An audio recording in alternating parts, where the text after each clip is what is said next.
What's up, awesome developers? Welcome back to my channel. In this video we are going to explore clauses. I'm quite sure you have ever come across the term clauses many times but completely don't understand what it is. And it is quite easy because when it comes to the real life, many people can easily use clauses but can hardly explain it. And the major reason behind it is because clauses are not a specific pattern of a problem solving or something that like you need to focus on it in order to achieve some specific thing. Clauses are just features that are built into the JavaScript language or any language per se, which allowed you to write a reusable code. Reusable code simply means you write code once and you use it in many different places, not repeating yourself again and again and again and again. And yeah, in this specific video, we are going to majorly cover what are clauses, why do you really want to know it, and why is it important? And most of all, how can you use it in your day-to-day coding? You know, knowledge of clauses is very crucial in your life as a developer because like with understanding of clauses you can be able to write functions that can do many things. Okay, so let's go deep into understanding.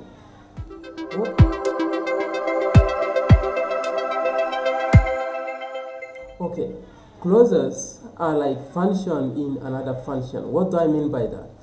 Clauses are like function that comprise of outer function and the inner function. And the very nice thing, or let me say the powerful feature about it is that the inner function has access to all the resources that are going to be defined by the outer function. And they will hold those resources and manipulate it for its own execution. What I mean by that is like the inner function is now having the variable, or let me say the parameters which are defined from the outer function. Then they hold those variables and use the change of those variables in order to benefit its own execution. I know this may sound a little bit bizarre or not understandable, but okay. In order for you to really understand how this nested function and taking of resources from the outer function work, let's go direct to our IDE and start writing code. With that, I can be able to at least explain what I mean by what I'm saying. So, okay. Here in our IDE, the first thing that we are really going to do is this. And if you can notice, I'm using Replit, and Replit is just like an online IDE which allowed you to create practical anything with any language. So the reason I'm using it is because at least I know maybe out there many people don't have access to a good IDEs which can be able to run JavaScript, but here in Replit it is built in with Node, so it can give you ability to be able to write your code and run it immediately here.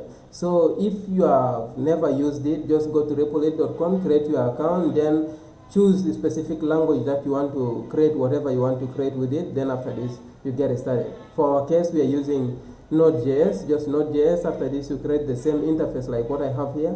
Then let's get started. Okay, so yeah, the first thing that we need to do is to create a function. Okay, and our function here, I choose it to be greet because I'm just going to be do a nested greeting kind of function in order to illustrate the example of how clauses work. So here in our function, our outer function is greet, then it is going to have a resource, and that resource is going to be a name. Okay, that name will just set it to any name. For my case, I just put Kenyi here, which is actually my name. Okay, like that. Then under our variable we're going to create another function, and that function is going to be called say hello. Okay, and in our say hello function we are just going to console. Okay, we're just going to console.log and try to do something like this. We're just going to console.log and say like hello. If you come from C background, I'm quite sure like you are familiar with how this works. Hello, then you say name here. Okay, just like that. Nothing complicated and nothing really much to think about. So like this, now we will immediately like invoke our function down here by saying say hello here like this, and at the end of our outer function, like we get out of the inner function of the outer function, then call our greet function as well. Now like that, if we are to run our function, okay, it is going to tell us hello Kenny here, like just like that. And I know you may be thinking, okay, what the hell do we need to do with this function? It looks small anyway, and it is not something complex that really you need to focus on. Okay, the major thing that I wanted to show you here is this. Right now we are using this name variable, and this name variable is exactly what we are using here, and I'm quite sure like it is not completely something new. Okay, you have ever come across the same situation many times, but this is different. In this specific situation, what is happening here is this. Okay, here this outer resources is being given here, but this inner function is doing something which is completely different. Okay, and instead of just taking the specific value of this resource, it is actually taking the specific variable that has been illustrated out here.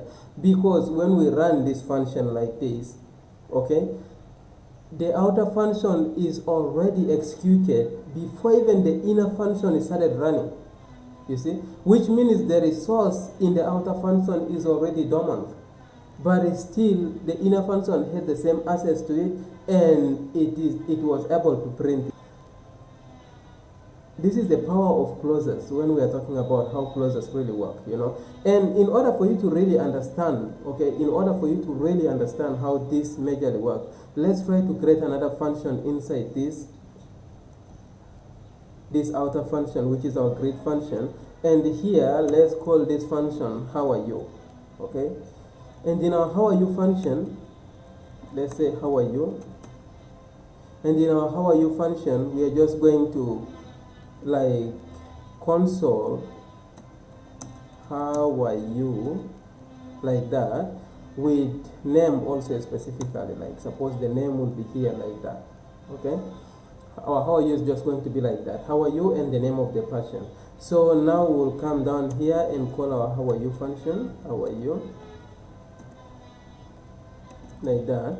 Now when we call our how are you function, we run the function again. Now on running our greet function, it is now going to like execute these two different functions, which is hello, say hello, and how are you. And now one thing that we are going to realize is that like all these two resources are being provided by this outer function.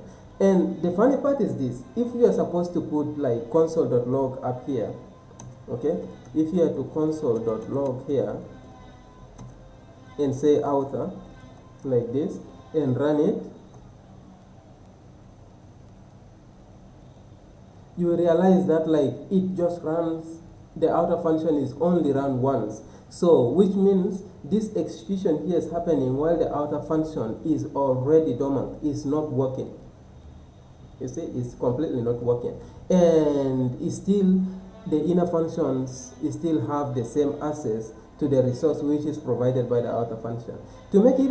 To make it even more dynamic, let's like try to give the name variable. Let's try to give the name variable as parameter instead. Like suppose we'll say name up there. Then here we'll come to our greet function and we'll just say that specific name, okay, like that. And if we are to run it, the same thing will happen. But one thing that actually here I like so much, here is this.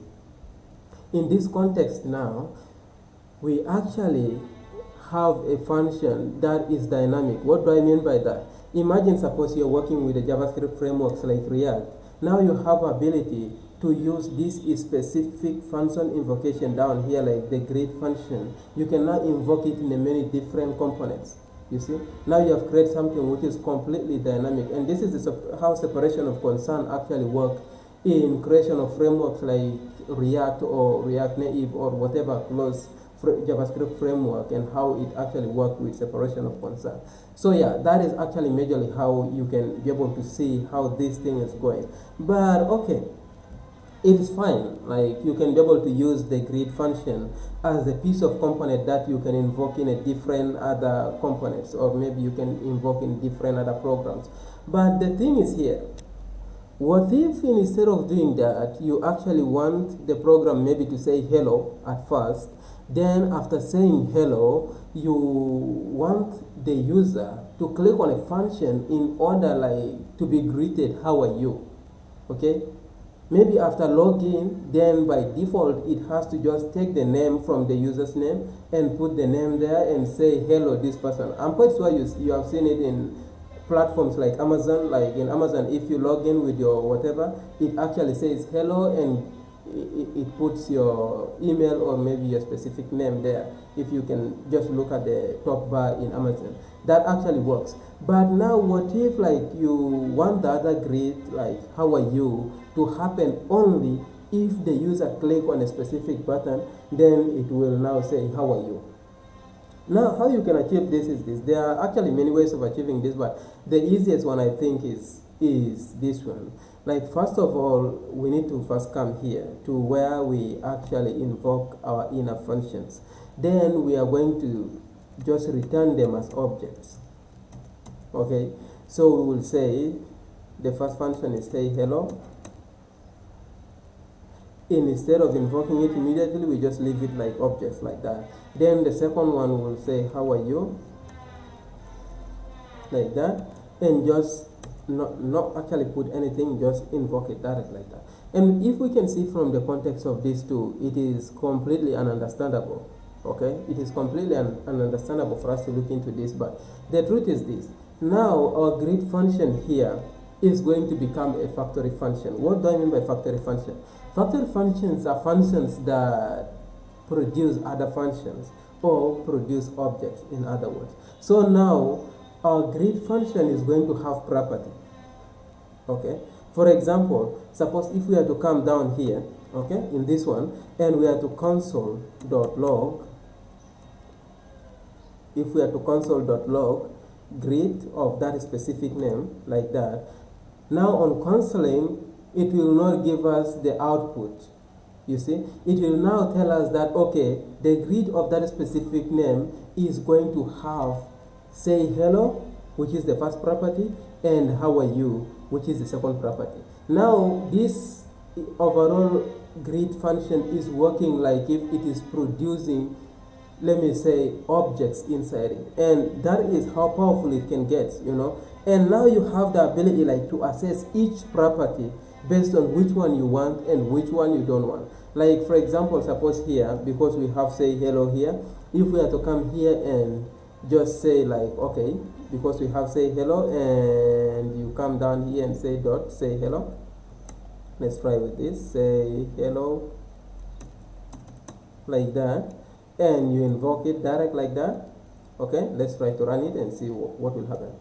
So okay, with that you can now see hello Kenya, and if you want to test it with the other function, which is also considered as its own property, like you will come here and say how are you instead of hello, and the same thing will happen. Okay, like how are you, like that, and you run the function, the same thing will actually happen. You see, how are you, and the name of the person. So now you can, now you are seeing like, okay, now you can see how versatile and, let me say, how dynamic, okay, how dynamic our program has become. Our program is now this kind of dynamic and a large program which can do a lot of things, you know. So to make it even more juicy, let's try to create like const. The first name is Kenya, so let's say Kenya, so we'll say Kenya. Here we run the greet function once, and inside the greet we give the name.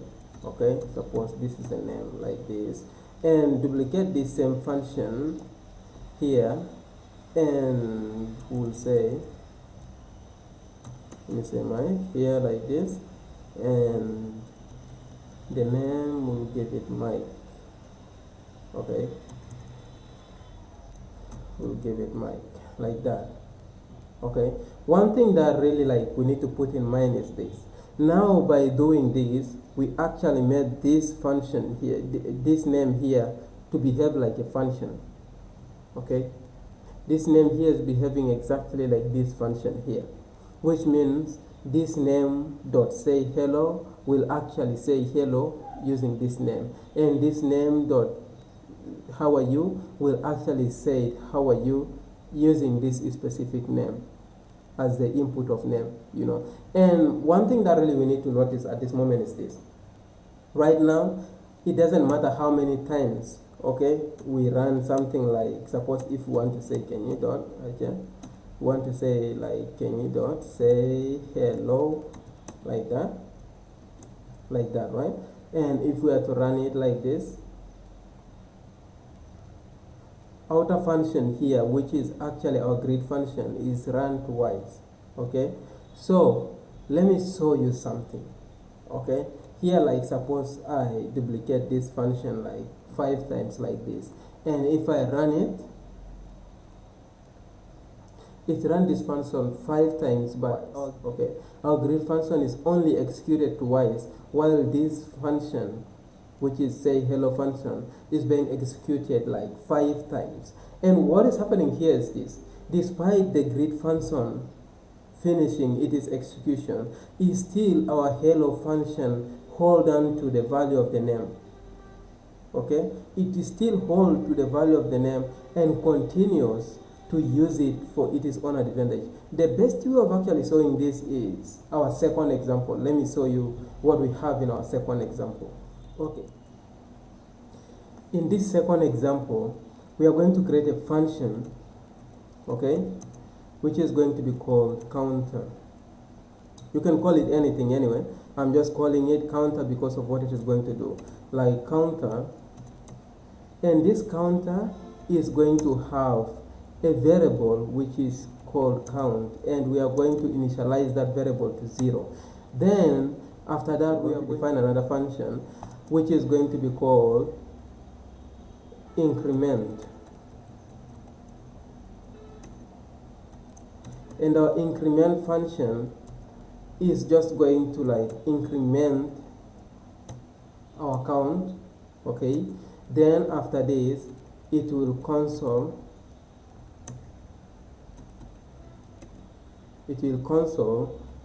the current value of count based on how it is incremented, okay? Then immediately after our count function, we are just going to return it. Remember what we did, okay? We are just going to return our increment function. Okay? So now what we are going to do is this, like we are just going to come down here and we are going to say counter, okay? Since it is taking nothing, that is enough. So let's try running it and we'll see what is happening. Nothing is completely printed, right? Completely prints nothing. I'm quite sure like you are asking yourself, what is going on? Why is it printing nothing? Is it not supposed to print a value of count or something? Let me show you exactly what is happening here. If we are to console.log, okay, counter here, you are going to see that counter is actually pointing into a property which is a function, and that function is none other than increment itself. And this is just like the same scenario we have ever had earlier before, but this is a little bit different. Why do I say it is a little bit different? Because now imagine suppose we come here and create a variable down here and set counter to that variable. Like let's say our variable is going to be called count values, okay, or count value, so to speak. I'm just naming it anything. You can actually name any name that actually suits you. That is it. And let's just say counter here.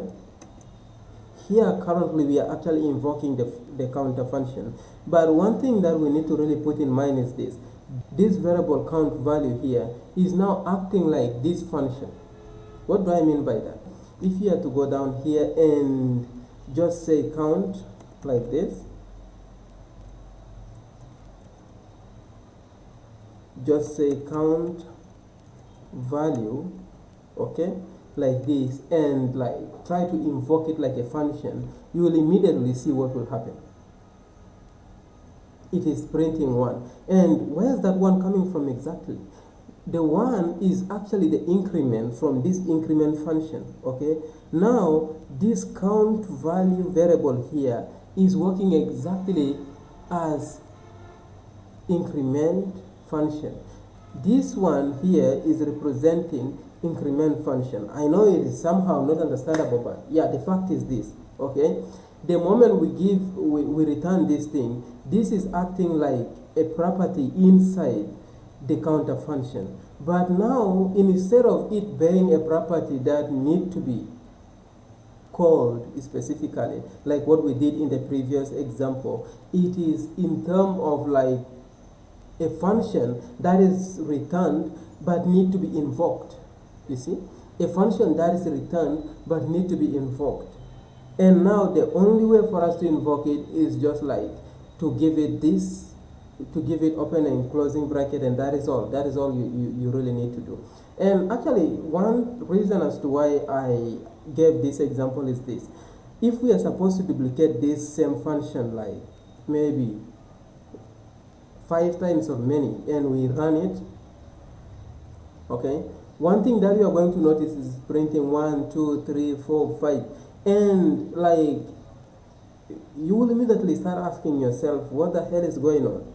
Okay, the count variable is not inside the increment function. But one thing you can really notice here is that the counter has already stopped. Okay, we run the counter once, the counter has already stopped completely, but still the increment function is using the variable count and changing it. You see how complex that is? Like it is changing the value of that specific variable based on what it actually wants to execute, without even any permission again from the outer function, because the outer function is done with the execution and the outer function is already dormant. You see? And this is how powerful closures can get when it comes to JavaScript. And I'm quite sure like many other programming languages doesn't actually treat closures this way, but JavaScript does. This is actually where I said like closures in JavaScript is a powerful feature that if you really know and understand it, you can be able to do some crazy things, you see. And let me tell you, like major part of frameworks like React are completely built on the functionalities of things like closures.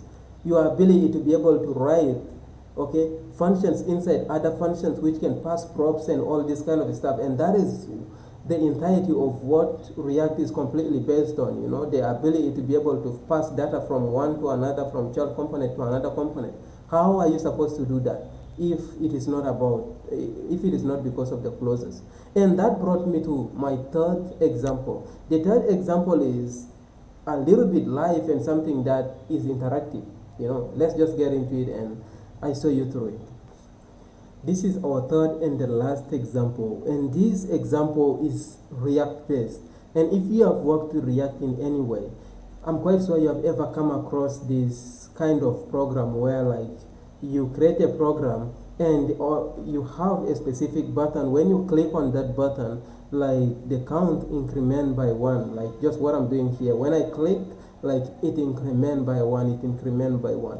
And this is actually one of the live example that I can be able to give you regarding closures when it comes to JavaScript and the JavaScript frameworks as well. I'm quite sure like most of you have ever used closures in one way or another. But the truth is, because it is not a specific solution pattern, that's why it is not really taken serious into consideration how it works or why is it really important.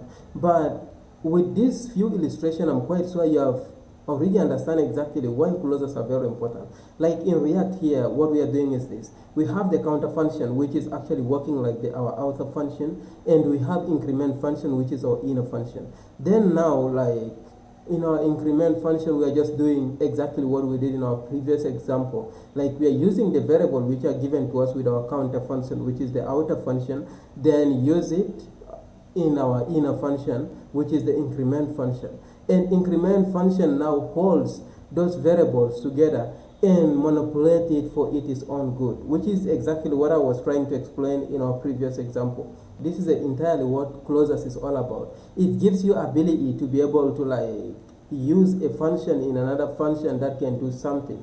Now, which means you can use this counter function, okay, in many other components, and still be able to like showcase what we are doing here, like this button and everything in many other different places. Like if you want to implement it somewhere where like you need to count something, or maybe some specific locations you need to really focus on. Like this is how versatile and easy it is sometimes, like, to be able to implement clauses in real life. And yeah, this is actually it when it comes to clauses.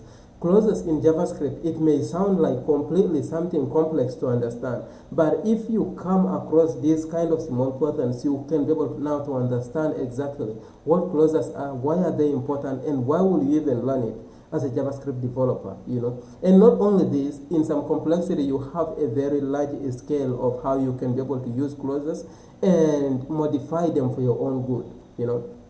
I'm quite sure up to this juncture or up to this moment, you already have enough understanding of what clauses are. You can now explain it easily to your coworker or a friend, and at the same time, you can now be able to like explain it when someone asks you specifically in interview, or use it in your day-to-day life as a developer, and understand exactly what your code base is doing when you write a function inside another function, and the inner function has to take resources from the outer function. What is that supposed to be called?